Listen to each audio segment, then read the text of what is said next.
Imagine this. You boil the kettle, you sit down for a well-earned brew, and you reach for your favorite biscuit. It's a ritual as British as complaining about the rain. You take a bite, and it's fine, but deep down, you know something is off. It feels a bit waxier than it used to. It leaves a strange, greasy film on the roof of your mouth. The chocolate doesn't melt, it sort of disintegrates, but you shrug it off, thinking you've just grown cynical. Well, you haven't. Your taste buds are fine, but you are being taken for a ride. The comforting tea time treat you've eaten since childhood has been quietly hollowed out, replaced by a highly engineered, cost-cut approximation of a biscuit designed by accountants, not bakers, by the time we are done today. You'll find out exactly which legendary British lunchbox staples can no longer legally call their own coating chocolate because they replaced real cocoa with cheap vegetable fat. I'll show you the so-called cream fillings that have never seen a single drop of dairy, and we'll break down the premium European import that pulled off a magic trick, vanishing an entire biscuit from the packet while keeping your bill exactly the same. You will know more than 90% of shoppers next time you walk down the aisle at Tesco or Sainsbury's. And make sure you stick around, because the single most shocking, bare-faced recipe betrayal involves the nation's absolute favorite brand, and it sits right near the very end. Before we name and shame, we need to understand how we got here. A traditional biscuit is a beautiful, simple thing. Flour, sugar, a binder like butter or dairy, and a pinch of salt. It's supposed to be a treat. But inside a modern food corporation, a biscuit is just a matrix for delivering cheap fat and sugar at the maximum possible profit margin. The biggest villain in this story is palm oil, alongside other highly processed vegetable fats like shea and sal. Why do they use them? Because real butter and pure cocoa butter are expensive and volatile. Vegetable fats are dirt cheap, highly stable, and give a product an indefinite shelf life. Think of it like engine oil for your tea dunker. If you build a car engine with premium synthetic oil, it runs beautifully, but costs a premium. If you fill it with cheap, sludgy mineral oil, it still runs, but it's nasty under the hood. The industry uses these industrial fats to replicate the mouthfeel of real ingredients. They use emulsifiers like soya lecithin and E476 as the chemical scotch tape to bind these fats to water and sugar, creating a synthetic texture that tricks your brain into thinking you're eating luxury when you're actually chewing on a chemistry experiment. Every paragraph on the back of these packets is a mini revelation of corporate corner cutting, and it's time we look at who is doing it worst. Let's dive straight into the Hall of Shame, starting with the single most iconic biscuit in the United Kingdom. McVitie's Milk Chocolate Digestives. Owned by the global megacorporation Platis, this biscuit has a heritage dating back to 1839, when it was invented by two Scottish doctors who genuinely believed the sodium bicarbonate helped with digestion. People trust it blindly because it feels like a national institution, but the actual digestion claim was debunked decades ago, which is why they cannot market it as health food anymore. The real scandal is what happened to the recipe. If you look closely at the back of the packet, the chocolate coating is heavily padded out with vegetable fats like palm oil and shea, bound together with industrial emulsifiers like soya lecithin and E476, while the biscuit base is pumped with glucose-fructose syrup. It leaves a distinct waxy film on the roof of your mouth that doesn't melt naturally like proper chocolate. You are paying a premium price for what is essentially an industrialized approximation of a Victorian classic. Next up is Oreo, owned by American food giant Mondelez. It is sold by the billion across UK supermarkets from Asda to Morrison's, heavily marketed through that famous twist, lick, and dunk ritual. People often call it accidentally vegan, which sounds great until you realize why. The cream filling contains absolutely zero cream.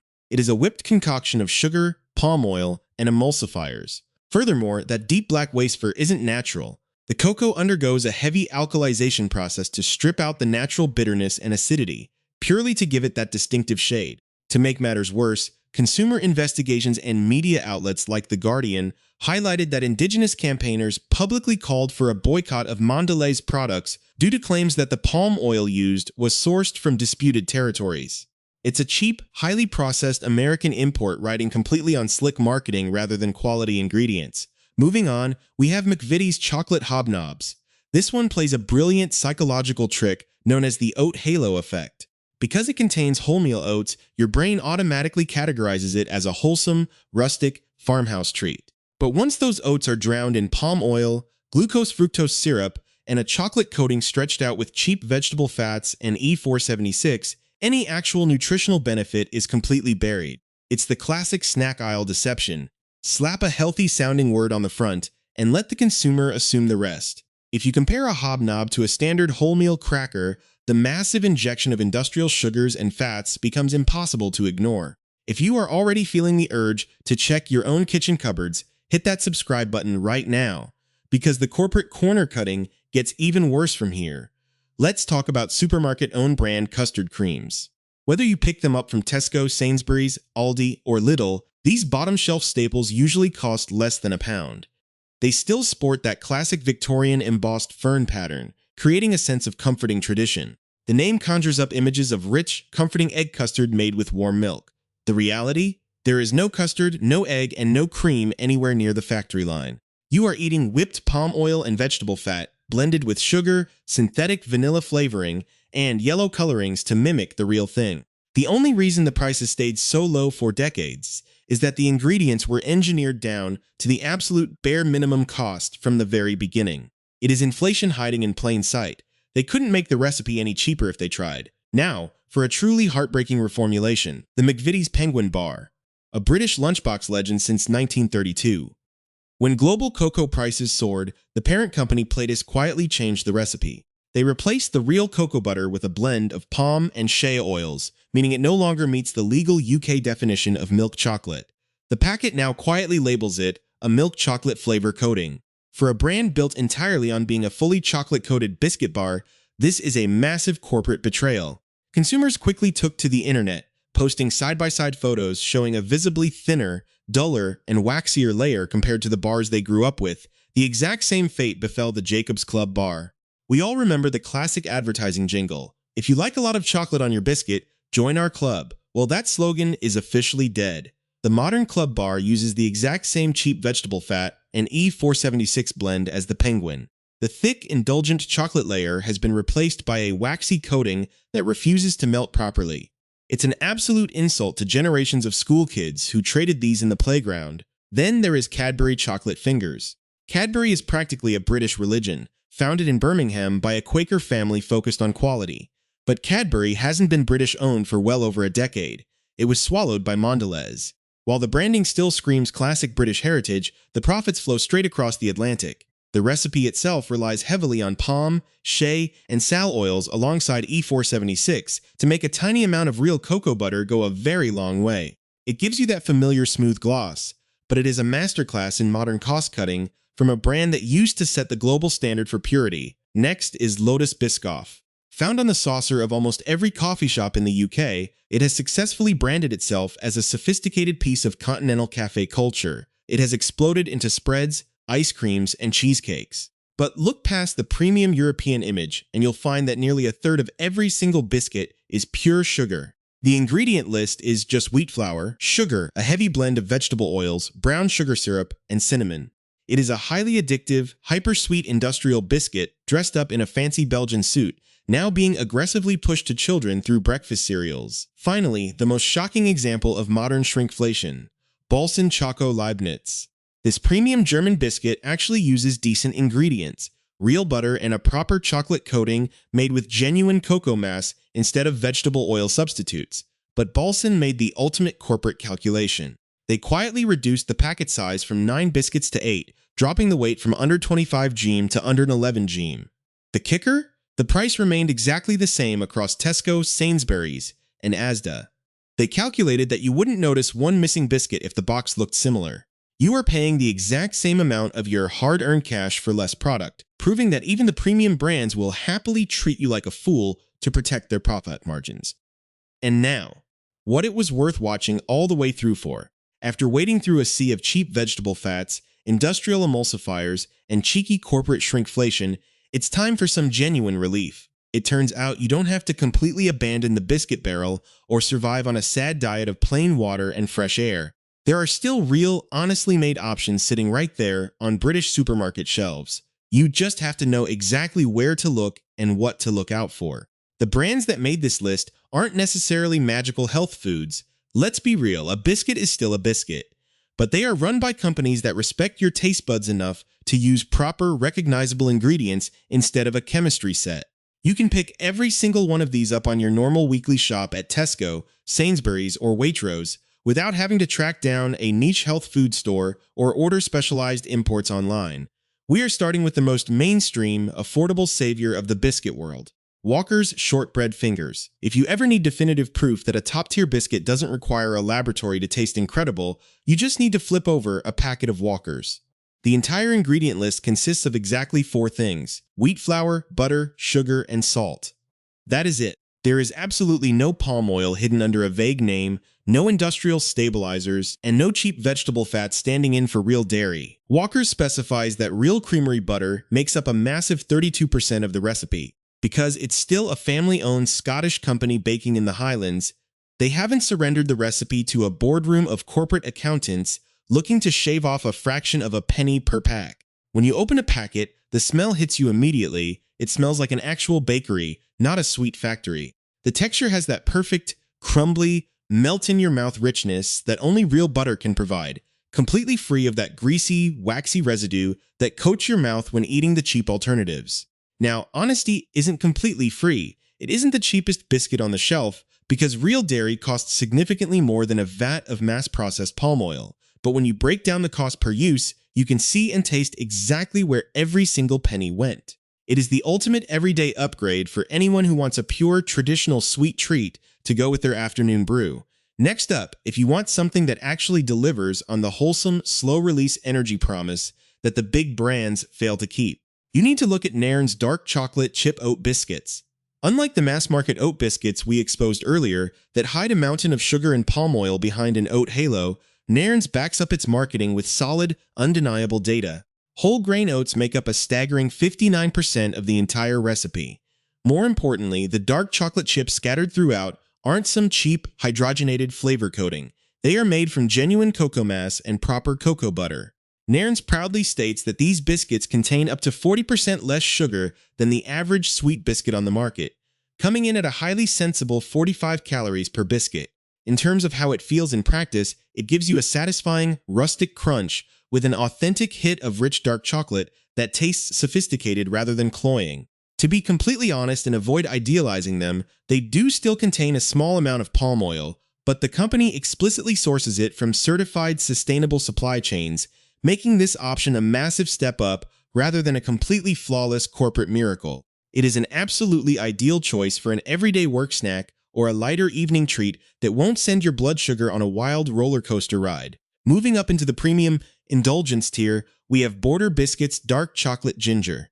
Baked by a company operating out of Lanark, Scotland since 1984, this is exactly what a luxury treat is supposed to be. While the big corporate brands have been busy watering down their chocolate layers into sad, waxy coatings, Border treats its chocolate with actual respect. The coating here features a minimum of 35% dry cocoa solids, crafted from proper cocoa mass and cocoa butter to give it a sharp, satisfying snap when you bite into it. The sensory experience is night and day compared to the Avoid list. The warmth of real ground ginger cuts sharply through a genuinely rich, dark chocolate layer that actually melts at human body temperature. Again, let's keep it strictly honest. The biscuit base does rely on a blend of palm and rapeseed oil, which they note is sustainably sourced, so it isn't a completely unrefined health product. But you are paying a slightly higher price here for real craftsmanship and genuine ingredients. It is the perfect option for when you want an intentional, high-quality treat rather than mindless snacking. Finally, for those who love the traditional digestive but want a version made properly without the sugar crash or the heavy industrial fats, there is Gullón sugar-free digestives. Gullón is a Spanish manufacturer heavily stocked across the UK in places like Aldi, B&M, and Home Bargains, and they have built their entire reputation around high-fiber and sugar-free baking. Instead of loading the recipe with cheap palm oil, they swap it out entirely for high oleic sunflower oil, which is significantly better from a nutritional standpoint. To get that classic digestive sweetness without the actual sugar, they use sugar alcohols like maltitol and isomalt alongside a natural plant fiber called oligofructose. The result is a biscuit that looks, snaps, and dunks exactly like the household name you grew up with, but without the industrial compromise. The only minor downside to flag is that consuming large quantities of maltitol can have a mild laxative effect, so you definitely shouldn't sit down and polish off the entire sleeve in one go. It is a fantastic, highly affordable alternative that proves you can escape the corporate corner cutting without breaking the bank.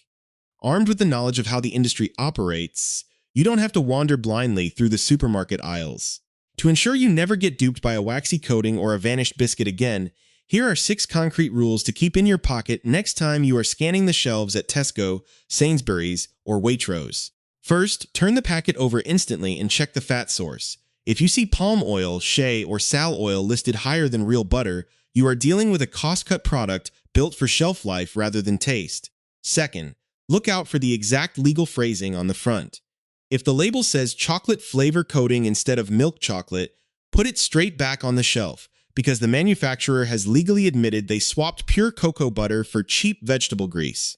Third, scan the bottom of the list for emulsifiers like E476, also known as polyglycerol polyricinoleate, which is the ultimate chemical red light indicating that a brand is using lab tricks to stretch a tiny fraction of cocoa as far as possible. Fourth, treat any large, vibrant health claim like high in fiber or packed with wholesome oats with immediate suspicion. Look at the actual sugar and saturated fat metrics on the back grid to see if the oat halo effect is blinding you to a massive dose of industrial glucose syrup. Fifth, when buying premium imports or luxury household bars, keep a regular mental note of the weight in grams rather than just the price tag.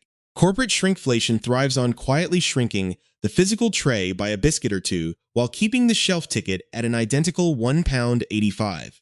Sixth, look out for short, clean ingredients panels containing recognizable kitchen words like creamery butter and ground ginger. The fewer technical codes and highly refined starches a biscuit requires to stay in one piece, the closer it is to an honest, traditional bake. When you step back and look at the British biscuit aisle as a whole, the systemic reality becomes starkly clear. The mass-market food industry is not built to feed you high-quality traditions. It is engineered to extract maximum cash while conditioning your palate to accept cheap, waxy approximations of the foods your grandparents used to enjoy. The only way this corporate pattern ever shifts is if the British public undergoes a single, fundamental change in thinking. We must stop buying biscuits based entirely on the nostalgic picture on the cardboard box and start buying them based on the hard data printed on the reverse. Thank you for sticking with me through this deep dive into the corporate biscuit tin. If this expose helped you see your daily tea time routine in a completely new light, do me a massive favor and hit that hype button right now before you head off, because driving up engagement forces the algorithm to push this video onto the feeds of thousands of other shoppers, putting real, measurable pressure on these massive brands to clean up their recipes. Get down into the comments section right now and tell me exactly which of these exposed brands is sitting in your kitchen cupboard at this very moment, and let me know which specific supermarket aisle or everyday food product you want me to investigate next. If you want to keep holding these mega corporations to account and protect your family's shopping basket